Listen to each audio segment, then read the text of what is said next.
The North Florida TPO is dedicated to transportation planning, funding, clean fuels, and new technologies for a vibrant, resilient, and connected region. More information available at northfloridatpo.com. Baptist Health is a proud supporter of First Coast Connect. Baptist Health, committed to building a healthier community for all of us. More info at 202-4YOU or baptistjacks.com. This is WJCT News 89.9 Jacksonville. Up next, national and local news from NPR and the WJCT News team.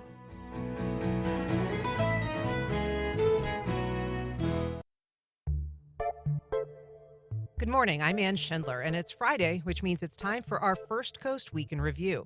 Among our topics, JEA Board members discussed the public's business in private conversations, according to a new Inspector General's report.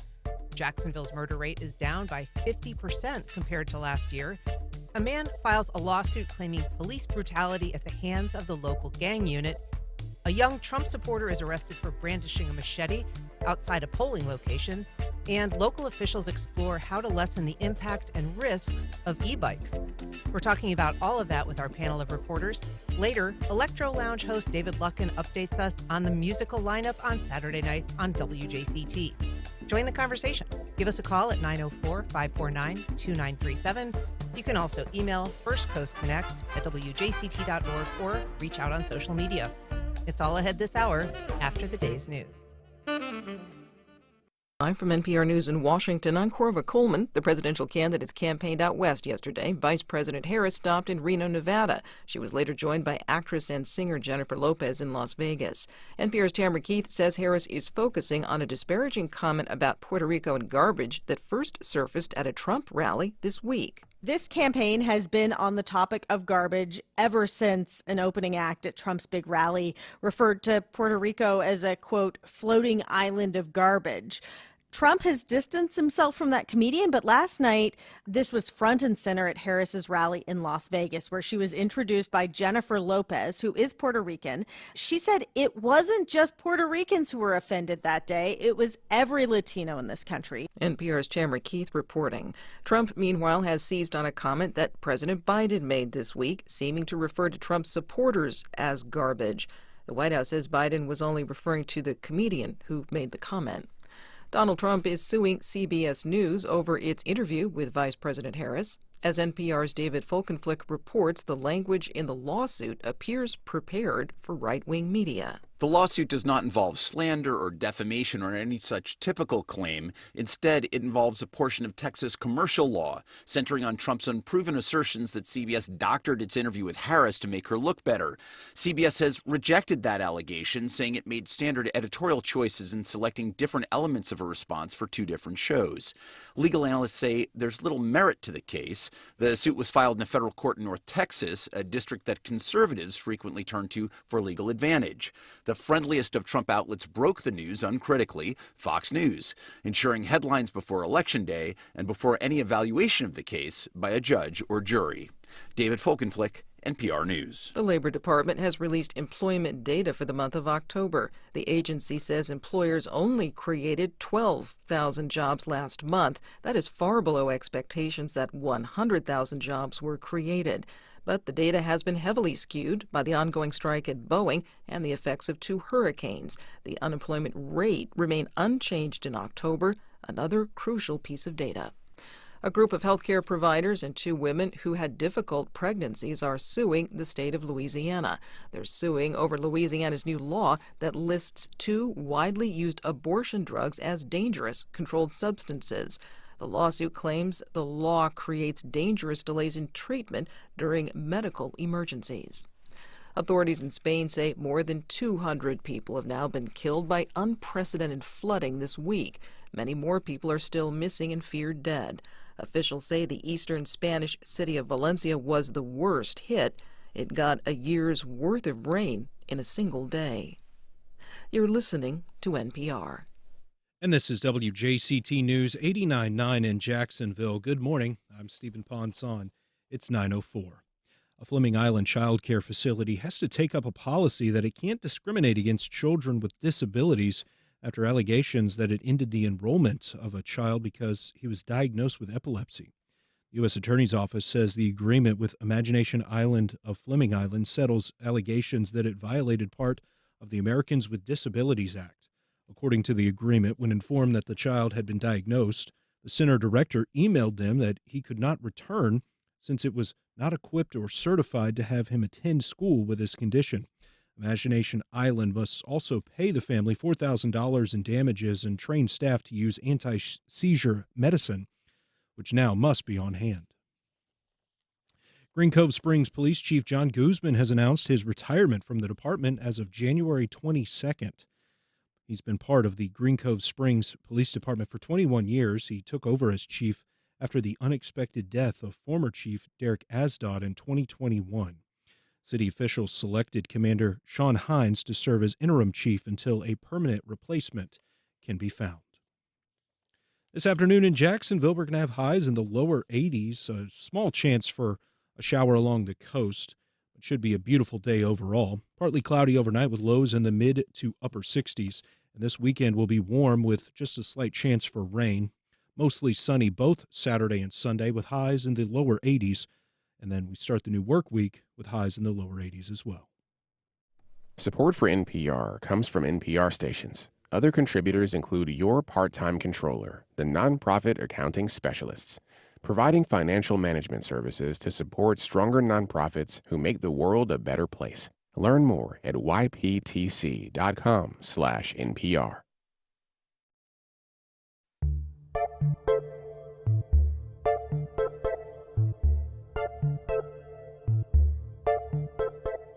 Support for First Coast Connect is provided in part by Baptist Health and North Florida TPO. Opinions expressed on the First Coast Connect Week in Review are those of our panelists and do not reflect the views of WJCT News 89.9. Good morning. I'm Ann Schindler, and it's Friday, which means it's time for our First Coast Week in Review. Among our topics, Florida's murder capital could shed that moniker after the homicide rate drops by 50%. JSO announces plans to expand its gang unit, even as the agency is sued for that unit's conduct in a high-profile arrest. Sunshine Law violations are the focus of a new investigation of the JEA Board, even as the utility rolls out plans for a rate hike. A man with a machete puts the First Coast in national headlines, and beach communities discuss the risks of kids and fast-moving e-bikes. To talk about all that and more, I am joined this week by Nikisha Williams, author, podcaster, and Jacksonville Today columnist. Hi, Nikisha. Hi, good morning. Good morning, Jacksonville. Good morning, Claire Goforth, attorney and investigative reporter at the Daily Dot. Good morning. Katie Jeffries, good morning, Jacksonville anchor at First Coast News. Good morning, Katie. Hi, Ann. Good morning. And David Bauerlein, Metro reporter at the Florida Times-Union. Hey, David. Good morning, Ann. So glad to have you all here. Katie, let's start off with some good news. New data showing the murder rate in Duval County is down 50% year over year. 50 people, still a lot, killed so far this year, but that's down from 101 at this point last year. So why is that happening? What's JSO saying about it? JSO is attributing this to group violence intervention, kind of working with the eye care community. They held a press conference about this as well to focus on those who are, they say, most likely to pull the trigger in the next week to try and stop future shootings from happening. So hopefully more of working with the community, working with faith leaders to be able to stop violence before it occurs. I was fascinated by some reporting recently by your station about interrupting gang violence, going to homes of young kids. There's a pastor who goes by the name Switzerland. It's kind of like neutral, but he's a former gang member, and he goes to homes of kids who have been either seen in videos fighting or in videos waving guns, kids as young as 11 and 12, and going to their homes and talking to the parents and talking to the kids and saying, like, you are at a point where you really need to change who you're hanging out with. Yeah, I believe that was a story Jeannie Blaylock did. And it was a very good piece. I hope people will go watch it. But really, it shows the importance of early intervention. Like you said, when you see, kids might be going down this path that's leading them towards violence, being able to stop them, talk to them, and make sure that they know, there are other options, that's not the path they need to go down. Right. Claire, this is sort of consistent with the reporting from June. At the time, the city was down by 30%. So that's increased a little bit, but kind of part of a path. it's part. This has been a solidly crime plagued city when it comes to murders since the 70s. I mean, it's been a fairly consistent title, murder capital of Florida. Is there a sense that that is fundamentally changing or just part of an overall decline in violent crime that we're seeing nationwide? I would say it's too soon to tell if this is going to be a long-term trend. 1 year of data is, it's useful, but it could be an outlier. We could see the pendulum swing back. I hope not. And it is good news that violent crime is down nationwide, and national trends do sort of dictate local trends. But here in Jacksonville, I mean, in the past, I want to say 25 years, we've been the murder capital of Florida, all but one, and that was the year of the Parkland shooting. No, it was the one in Orlando. That was the one, the Club Pulse shooting. Oh, So, this is a very good sign for us moving forward. And I do really, the program itself, I was interested in like the credo that it has, you matter, you are important, we want you to survive and flourish. Some of what you are doing is wrong. We will help you if you let us, and we will stop you if you make us. It's interesting to me that, in all the things that we look at law enforcement doing, the thing that they're crediting now is actually treating people like human beings and trying to stop violence in that manner. yeah. I mean, there is a trend, David, as we said, nationally of violent crimes like rape and murder that are down by a significant margin, aggravated assault, even property crimes. But there's this area called kind of crimes of disorder that have been rising. And some think that that is the reason that people's perceptions of crime continue to remain high. I think a Gallup poll found that 77% of people believe that, violent crime is a problem or that crime was increasing. And they think it might be because of these crimes of disorder, things like homelessness, trespassing, public drug use, public urination. Yeah, that's interesting. I mean, maybe that sort of resonates with people because they kind of think, oh, I could be in that situation, or that's a place where I go, or that kind of thing. And so perhaps that perception is over the reality. I would agree 100% with what Claire said, that it's too early. 1 year, it's very good news, certainly for neighborhoods where these crimes, murders have been happening. It's great news for people who are living and growing up in those neighborhoods. This is the biggest drop we've had since more than a decade, and we saw that was during John Payton's term in mayor, and that didn't last. It was like a big drop 1 year, and then it came back in the following years. And the other point that I think is interesting is that there has been this trend over many years of violent crime going down nationwide and statewide, and it never seemed to be the case in Duval County. It was like, why is it that it's crimes going down elsewhere, but we're not seeing that improvement? So maybe now that's finally starting to take hold. And if it is, then you can start to say, well, then this is going to be something that's going to be year after year trend. That would be the best case scenario. Nikisha, we know that crime doesn't impact this community equally. There's parts of the city that I think people feel very safe in. There's parts of the city people feel very unsafe in. And some of that has to do with the crime that's happening there. Some of that has to do with the policing that occurs there. And there has been a change in policing in terms of enforcing on lesser crimes in recent years, which is perhaps having an impact on those, crimes of disorder that we're talking about. Yeah, I mean, but I don't think Jacksonville is necessarily an outlier in the sense that where crime occurs is not, you know, pervasive throughout the city. It's always in pockets, in neighborhoods. And I can say that as a native of Chicago. Like if you go to Chicago, there are some sides of the city where you are very safe, and there are other sides where you might want to leave before sundown, right? So the same goes, I think, across large metropolitan areas where a lot of the crime occurs is based on different markers, landmarks, racial and class makeups, and all of those things. And so I'll go back to what Claire said when she read the statement. And it's not even so much that the people are being treated with dignity and humanity. It's that as part of the policing, they have engaged the community and tasked the community with the idea that they are responsible for what happens in their community and for keeping people safe, which is a mentality out of like criminal legal abolitionist movements, where you think about community care and protection. It's like, hey, we want to flag that these people, these children are going down the wrong path, and empower you to help them and get them and gather them and show them a different way and a different option. And doing that in conjunction with the police force helps you have these new numbers, which again, they could be an outlier, they could be a sign of a greater trend that crime is going down. And that I think once we see that continued trend, if it does last until next year and the year after, I think the perception, the mentality of people generally will shift that, hey, it's not so dangerous. We're not the murder capital of Florida anymore. It is generally safe. And I think once you see violent crime continuing to go down, those other crimes of disorders, a lot that I think we saw rise during COVID when we had absolute like despair mentality. And so people were just like, F it, do whatever you feel, right? That will then go down too. And like the whole perception will change. But it's going to take consistent effort and work to do that.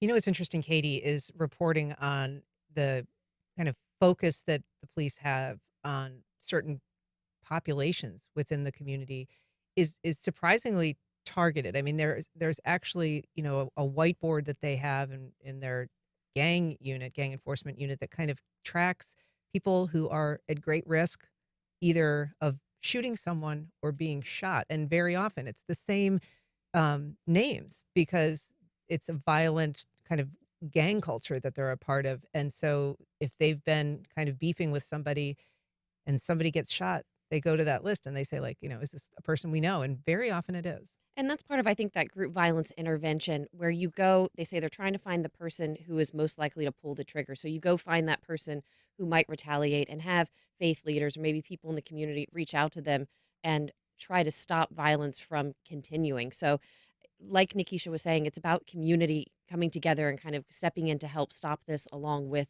the Jacksonville Sheriff's Office. Right. Well, if you're just joining us, we are talking about the week's big headlines. I am here with David Bauerlein, Katie Jeffries, Nikisha Williams, and Claire Goforth. And if you want to join our conversation, you can reach out at 904-549-2937 or email us at firstcoastconnect@wjct.org. If you feel like seeing these beautiful mugs, you can check out our program live stream on Facebook or the WJCT YouTube page. We're talking about gang issues. I want to move on to another topic that involves that topic. The gang unit is slated for expansion. And David, this has been a unit in terms of its enforcement practices that has been controversial sometimes. So the expansion would not quite double it. It previously had 1 sergeant, 8 detectives. Now it's going to have 2 sergeants and 12 detectives. And they're citing the success of that unit as a reason for expansion. Right. They can point as well to the reduction in murders and say this is we are making headway. And so the gang unit has had some controversy over it. We may talk about the lawsuit a little bit later, the federal lawsuit. And we've seen this in other cities as well, where the gang units, that is where the violent crime is emanating from. And so it does make sense from an enforcement standpoint to focus resources on investigating, tracking that part of the subculture of violent crime. The question is always, does that gang unit itself foster an environment where police in general just go over the line too often or go over the line? So it is part of the long-term strategy, and so it's been both enforcement and prevention, and it's been there for many years. So if they can point to it having success without having it excess, then that would probably be a good thing to expand. Nikisha, this gang unit had been in the headlines in the last couple of years, partly because of a very high-profile death of Jamie Johnson. He was killed in 2019, but it was his case was sort of resolved. The body cam released and all, right in the heart of the protests in 2020.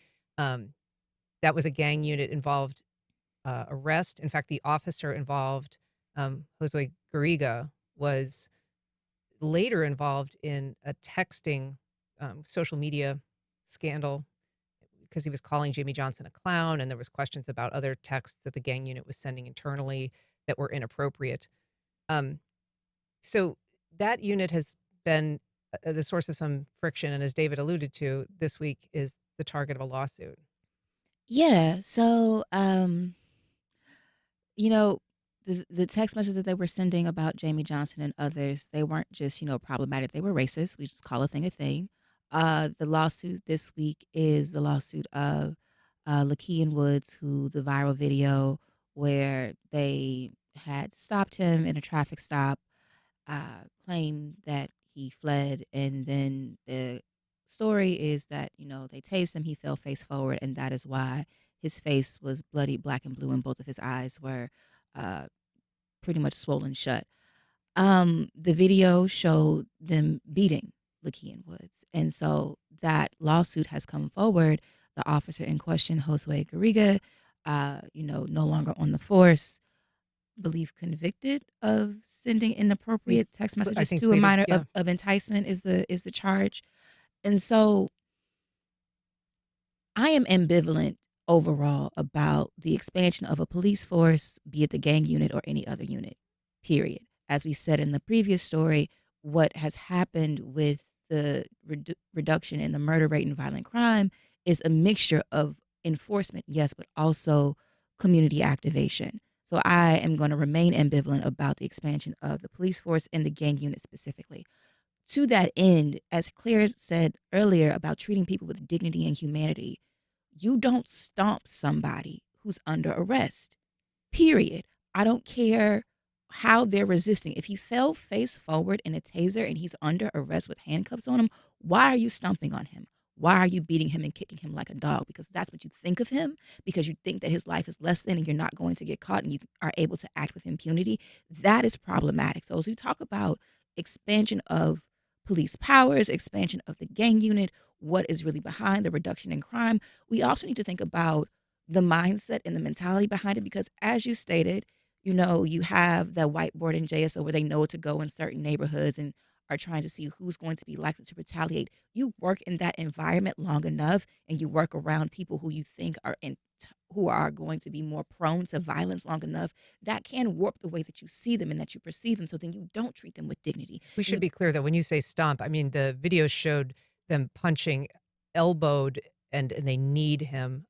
So just to be clear what we're talking about. Exactly stomped, but beating him. Yeah.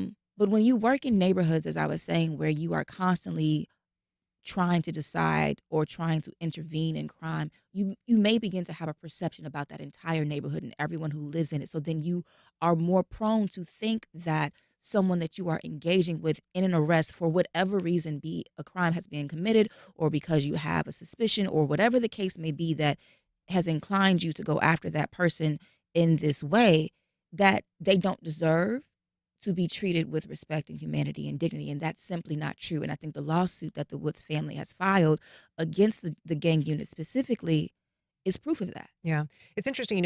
We saw this mugshot of Lakeem Woods go viral. It really was a shocking photo to look at, as you described. But we actually heard from him for the first time yesterday. Let's hear a little bit what he had to say. I was stopped at a traffic stop. I ran. I got kind of scared that they was going to shoot me when I had seen the situation. So I panicked and I ran. So we should be clear, Claire, that Sheriff Waters defended the action of these officers. He noted that he did, as Nikisha said, fell face first on the pavement and, I think attributed the lion's share of the injuries to that face first contact with the pavement. But he also said there was force used. And yes, that force is ugly, but just because force is ugly does not mean it is unlawful or contrary to agency policy. I want to ask you about that. But first, I'd like to hear, because Lakeem Woods attorney Harry Daniels spoke about this at yesterday's press conference. So I don't believe they were within their own policy. Now, if the sheriff said they acted within the policies, then the sheriff created a culture and an atmosphere to allow them to act the way they want to act. And that's where the Department of Justice, United States government need to come in and maybe do a revamping of the JSO Sheriff Office. So asking for a federal investigation into what happened, I think that request has already been sort of cycled through and probably not getting any traction. But what about this being a cultural issue within the department versus being within policy? I mean, that's a question on many minds. We talk about the gang unit and, you hear these details and I ask myself, well, is the gang unit essentially a gang? Their behavior. I know that there are good officers on the force. And then we see these videos. They hit him 17 times.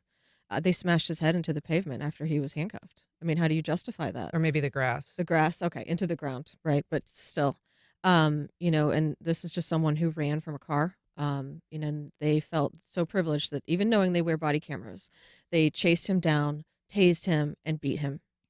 And, is that what we want our police officers to be doing?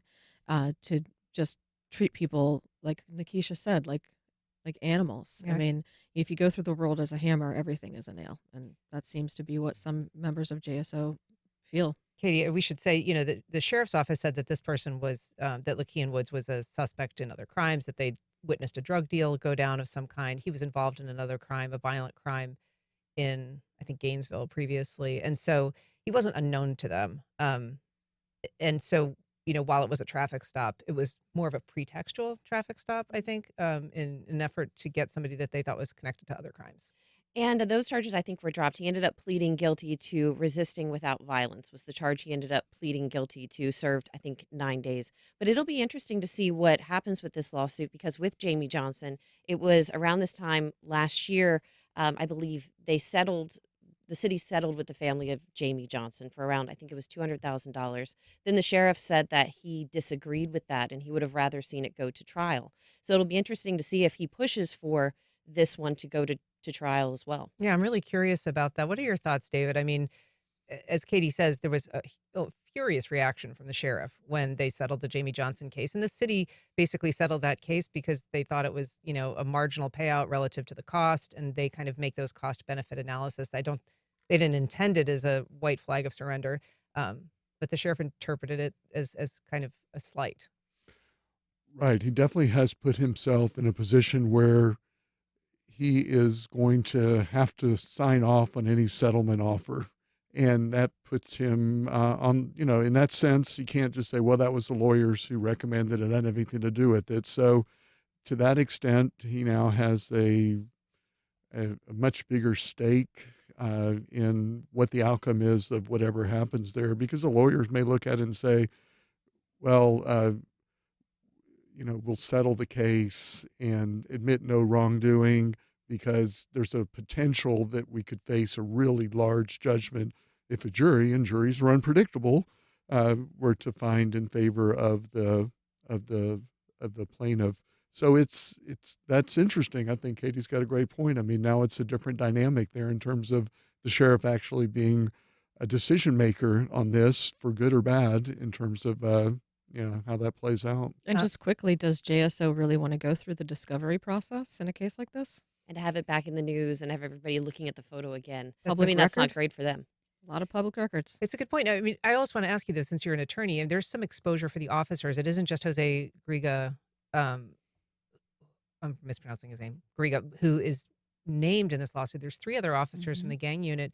And if they take it to trial, their financial exposure is a real thing.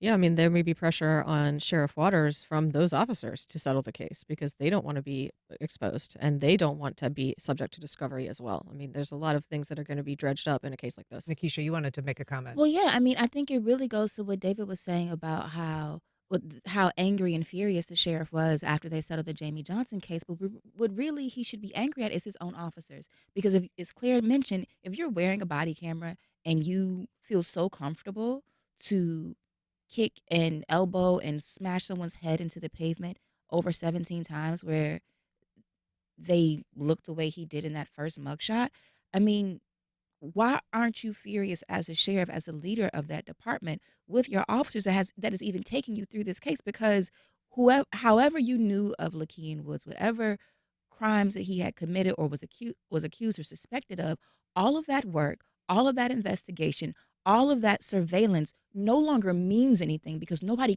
cares what he did anymore. They only see his face and how he was harmed and are now wondering, what is wrong with you? So why isn't the sheriff angry about that? You're angry after the fact that someone was killed by a police officer when they had come into contact with an arrest in the case of Jamie Johnson, and you're mad about the settlement that the city paid, but you're not mad at your officers for continuing to put you in the situation where you have to defend the indefensible and act like it was within policy but was still and morally not wrong. That is absolutely ridiculous. Well, and the case did kind of fall apart, to Katie's point. I mean, there was 3 other kind of felony level charges, and he ended up, getting a misdemeanor and 9 days in jail. Yeah, he ended up pleading to that resisting without violence. The state attorney's office did not press charges against the officers, and it was, I believe, the Department of Justice said they did not see any wrongdoing. So I know that's going to be a challenge on their side with the lawsuit from having some of these previous decisions. Yeah.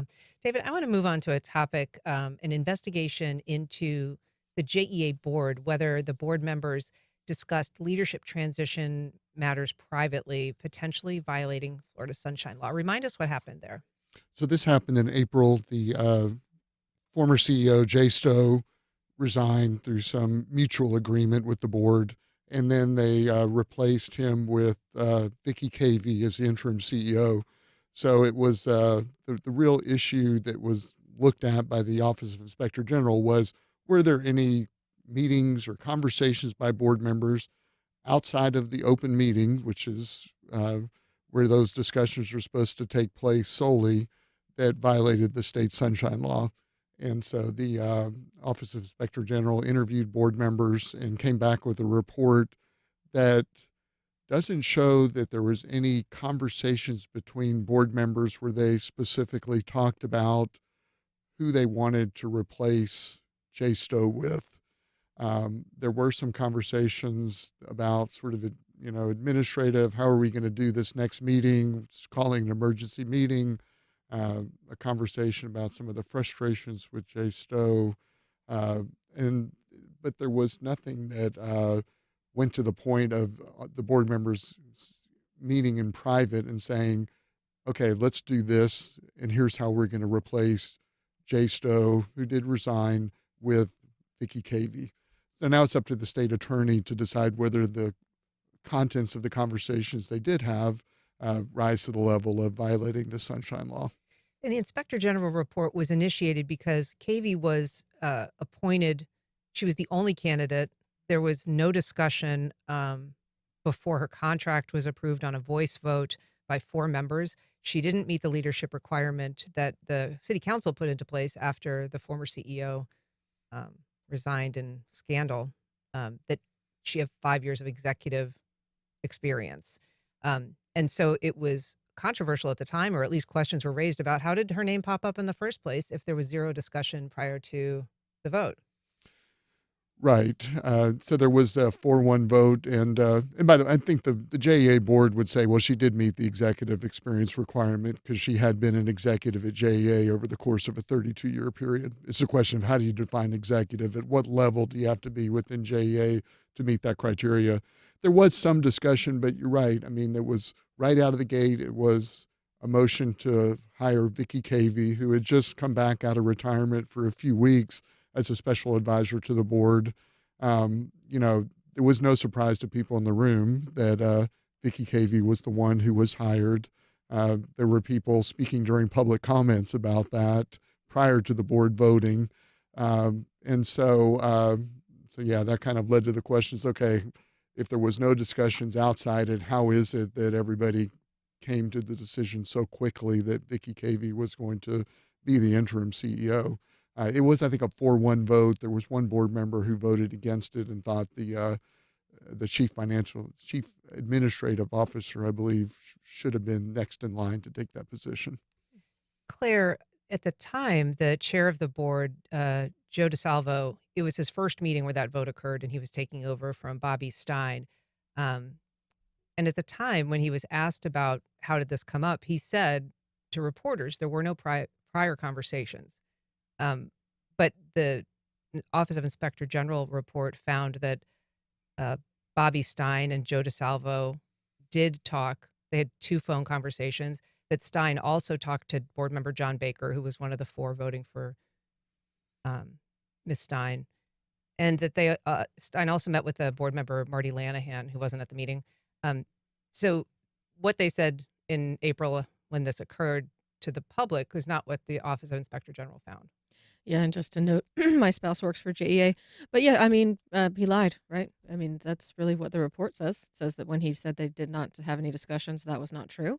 And how do we have faith in that the board isn't just conducting all kinds of business in the shadows when at the first meeting, that he was the head of, that this had already happened? It's hard to say these people aren't just systematically violating the Sunshine Law. I mean, I've been in city council meetings where city councilors have openly complained about the Sunshine Law because it's just so hard to get to know one another. And, this attitude that public officials that they should be able to conduct the public business in the darkness and not let us know about it is pretty problematic, I think many people would say.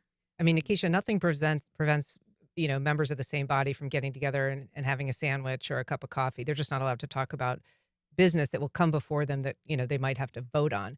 But I'm curious what your thought is about the cloud that this could cast over an agency that has really been struggling to regain leadership credibility in the city and among its employees. JEA has been in a cloud for what, like 5 years now? Since what, like, was that 2019? 2019, yeah. Yes, when all the scandal broke.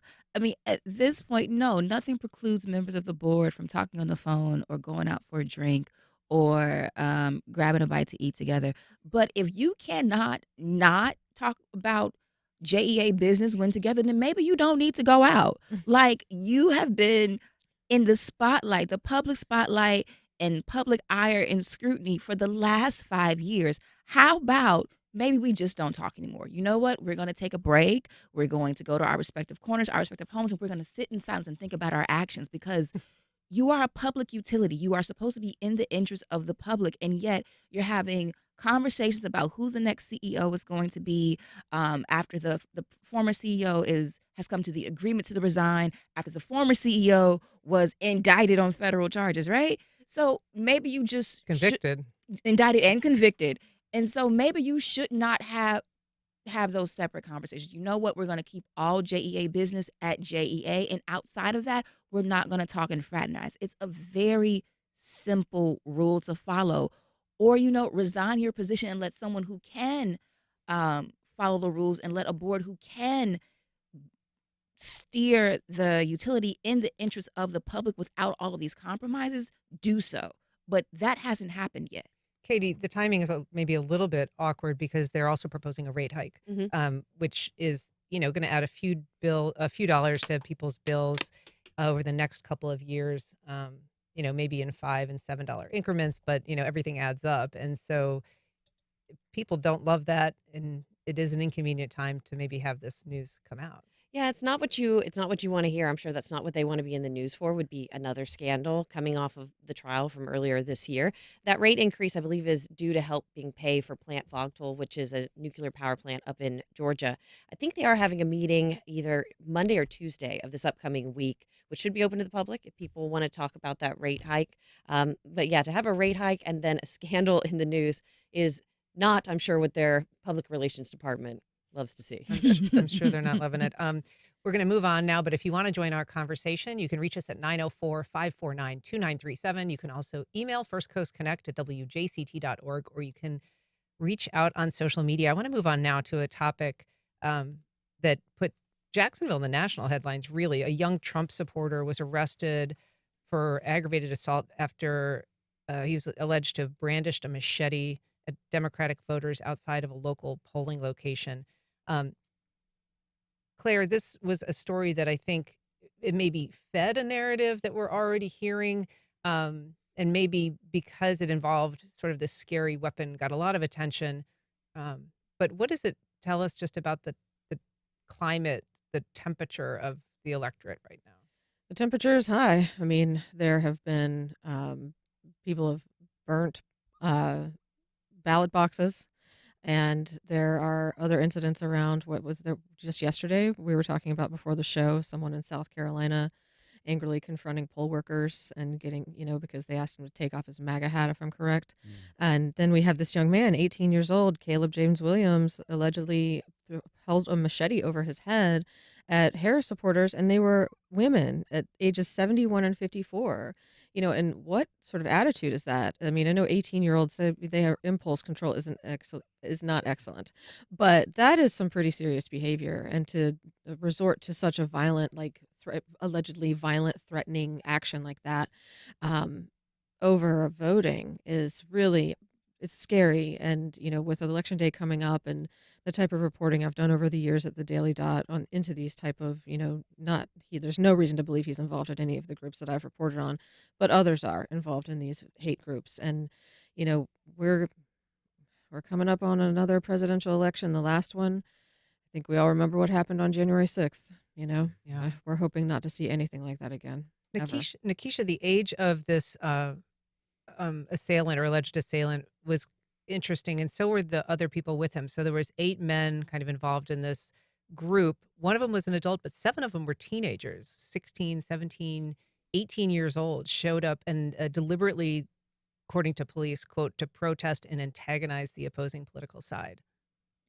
I think that goes to show the influence of social media, misinformation, and disinformation, and how algorithms are feeding those with impressionable minds who are coming of age the content that they began looking for, but then also some of the darker sides of it where there has been foreign interference and where there is just blatant misinformation and disinformation and lies all over social media. So I think we're seeing a confluence of things happening regarding the ages of the people involved in the confrontation of the Harris supporters.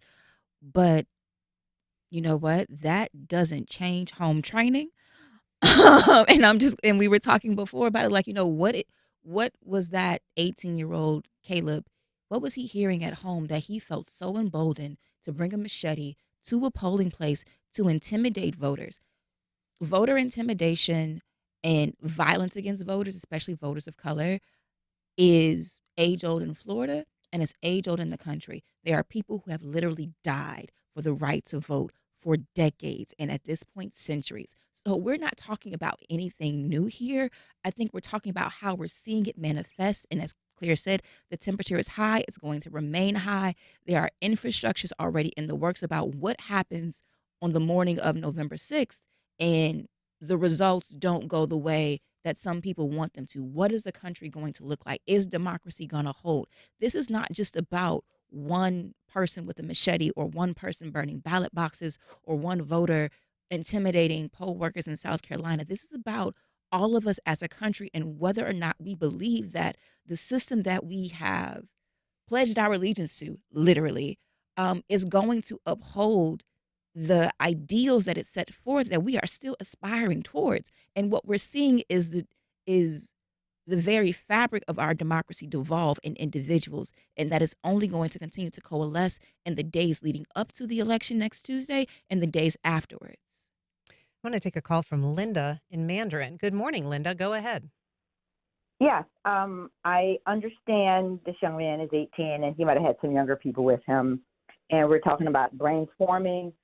I don't care. I want him thrown under the jailhouse, okay, because that is a sacred right to vote and to have your First Amendment right to wave a sign in support of your person you support. I don't want any, whatever, his brain wasn't formed. He's 18, he can go in the military, he can smoke, he can have a drink, whatever.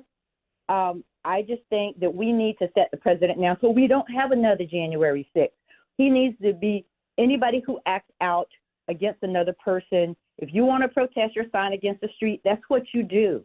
But we need to let people know if you have intimidation, and that's not intimidation. A machete is not intimidation. He's lucky he wasn't in a wrong part of town where he would have just got shot because he was threatening someone's life. And so we need to condemn it and say full prosecution the way you would if the police department was monitoring a certain part of town for gang activity and stopping people because they might fit a profile. I want him under the jailhouse, and anybody to send a message to people. This is unacceptable. So we will not accept this in America anymore. I'm sick of it. Thanks, Linda. Thank you. We got an email from Hannah. She said they were screaming, "This is what a patriot looks like." These young men are radicalized. I want to hear a little bit about what the Neptune Beach police chief there, Michael Key Jr., had to say. The group was there for no other reason but for ill intentions to cause a disturbance. Voting in our country is one of the most sacred and protected rights we have. Ensuring everyone's right to vote is crucial, and it will not be impeded upon in Neptune Beach or Duval County. This goes way beyond expressing freedom of speech. To say your piece is your First Amendment protected right, but that goes out the window the moment you raise a machete over your head in a threatening manner. David Bauerlein, voter intimidation is a third-degree felony in Florida. The law says that a person may not, quote, directly or indirectly use or threaten to use force, violence, or intimidation, or any tactic of coercion or intimidation to induce or compel an individual to vote or refrain from voting. So it's obviously seems to step right on that. How are people feeling about going to the polls this year? Do you think that there is an apprehension that's aggravated by this local event? Possibly, but that was really strong statements, I thought, from the Neptune Beach police chief. He really laid it out, I thought, in a really concise way that people could understand exactly what was at stake there. So I don't think that people are going to be swayed about going to vote in person because of the response that we saw from the Neptune Beach Police Department. It was quick. They got there fast. Made some really strong statements about how this goes over the line. And, you go on social media and you can see all the things that Claire's talking about, how tense the atmosphere is politically, how charged it is. We definitely want that part around where you actually cast your ballot to have a buffer zone where you can drive up there, walk up there, go in, cast your vote. And, yes, people can be out there cheering for one side or the other or saying, vote for this person, vote for that person, but you should be able to go in secure. Your ballot should be secure, and so should you when you go to that polling site. So I think because of the response and the reaction that's been out there in the community, that people don't and should not feel any kind of apprehension about going to the polls. Yeah, we've got a call from Ed in Orange Park. Good morning, Ed. Go ahead. Good morning. Great panel as always. I just wanted to, it was brought up that we hope that the day after the election, November 6th, we won't see any major acts of rioting or disturbances or anything like that, which we all hope for that. But history can teach us a lot. This century, we have had a Republican, George Bush, elected twice, Democrat Obama elected twice. Then we have Trump one time and Biden at one time. Who does history have shown that the day after the election, we see any kind of issues of violence or rioting or looting or vandalizing, depending on who wins? Because it seems like what we see is that when the Democrats lose, we have a problem in that category. When the Republicans lose, we don't seem to see many of those cases. Now, everybody gets upset if they're the one they want loses. We pout, and then we have a couple of martinis or beers, and we whine for the next 4 years. But, that's different than when you go out in the streets, blocking roads, looting or vandalizing or attacking anybody because you don't like the hat they're wearing. So let's look at history and see what happened. You won't see that much in Florida because no matter who does something like that, here we're going to stop that in 15 minutes. Thanks, Ed. Appreciate it. I want to move on just briefly, if we can, to a topic in Atlantic Beach. Katie, they're looking at trying to do something about speeding e-bikes. And I think we've all seen them. A lot of times they're ridden by young people. A lot of times they're not wearing helmets. Yeah, and they can go pretty fast, up to 20 miles per hour. And if you have young kids, I think the article mentioned, as young as elementary schoolers riding these e-bikes. I mean, if you get thrown from a bike or you fall and you're doing 20 miles per hour, that could be fatal. So, I mean, that is something that they are looking at, of course, to try and keep kids safer. I believe there is a helmet law that you should be wearing a helmet if you're on a bike, but encouraging that and just encouraging maybe parents to talk to their kids about how dangerous these can be when you really hit those high speeds. Yeah, they can be dangerous for pedestrians too. Yeah, it's not just kids, though. I see adults on those things driving crazy. I mean, I don't know what y'all are thinking. You have to obey the traffic laws if you're riding those things. I used to live at the beach. I rode a normal bicycle. And I mean, we've all been out to the beach. We know what the bicycle people are like out there. But make it an e-bike, okay? And it's just like the danger just increases so much. How many times do you just all of a sudden this one just goes blowing past you at a stop sign? Mm-hmm. I mean, y'all, please have some sense when you get on these bicycles. Just very briefly, David, the problem, I guess, for any beach community or any community is that they're not allowed to really pass local restrictions because of state laws limiting what they can do. Yeah, it's one of those preemption things where the state kind of takes control of it. But maybe they should have an ability on a city-by-city basis to decide how to tailor laws based on their unique circumstances is a good argument for local control right there. Right. Well, David Bauerlein, Katie Jeffries, Claire Goforth, Nikisha Williams, thank you so much for being on the program today. Appreciate it. Thank you. Thank you. Up next, we're talking to our own David Luckin about what is at the heart of Saturday night when it comes to WJCT's programming.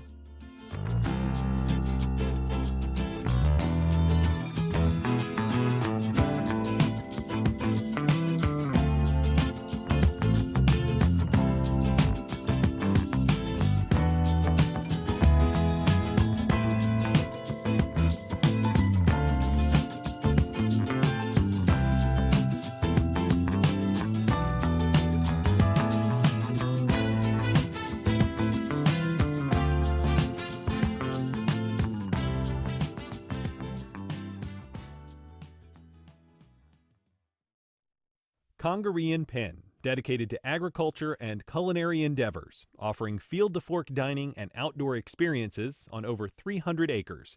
Sip, dine, explore. Information at congareeandpen.com. Terrell Hogan Law.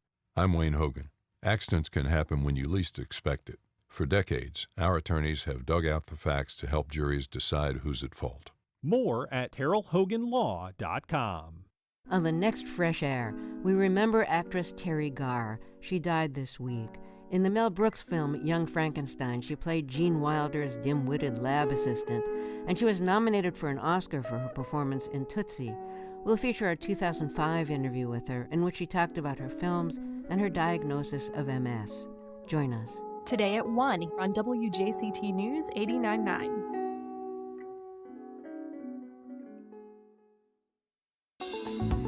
On the next Florida Roundup, voting is almost over. Then the expected fights in the courts and the court of public opinion over results. Will you accept the results if your presidential candidate loses? How will you approach those who voted differently than you? And what little things will you do or not do to work toward a more united United States? Email us radio@thefloridaroundup.org. I'm Tom Hudson. Then join us Friday noon until 1.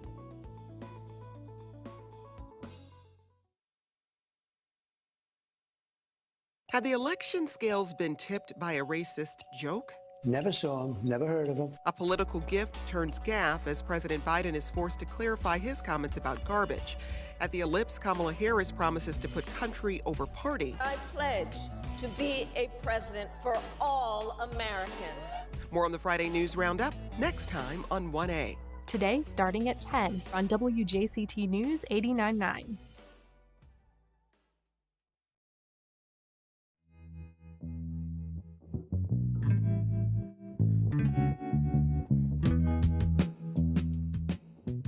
Welcome back. Well, by the time it gets to be Saturday, a lot of us are actually rather tired of talking about, the news of the day. And the weekend here at WJCT gives us a great opportunity to break away from the hard stuff and enjoy some music. And here to talk about what's coming up this Saturday and going ahead, just the lineup on Saturday night, is WJCT Music Director David Luckin. Hey, David. Hi. Good morning, Ann. And I'm sad to announce that the Jack's Music Hour, hosted by Hurley Winkler, is going away starting this week. She's been with us since January. We absolutely love the program, but she is so busy with her real life that she is writing and doing all the things she does. So we wish her all the best. What we're going to do is we're going to move Al Pete into the 8 o'clock hour, so you still get to walk around the neighborhoods of Jacksonville with Al and hear all the great local music. And we're going to extend the Electro Lounge from 9 to 11, and Matt Shaw, our arts and entertainment editor for Jacks Today and for JME, is going to come in each Saturday night and give us some tips on local music and local happenings. So we're going to try and keep what Hurley started going the best we can. So we wish her all the best, but please come listen anyway. 8 to 11, we will help you get through this election year and all the craziness we're all living through. Right. I mean, you can't go wrong by adding some more Electro Lounge. And that is just a wonderful program. So eclectic, so varied in the music that you play, everything from reggae to jazz to this week, we're going to do local music the first hour at 9, and then we're going to do the Beat Generation. Ah. We're going to have poetry, a little Howard K. Smith doing the news, and lots of great music. So that's the second hour at 10, the Beat Generation. The first hour, lots of local music and Matt Shaw. So we will carry on Saturday nights, help you get through your weekends in a nice way. Of course, during the day, we've got all of our great shows, The Wait, and The Way with Words, and then at night. So as Ann said earlier, we talk all week long.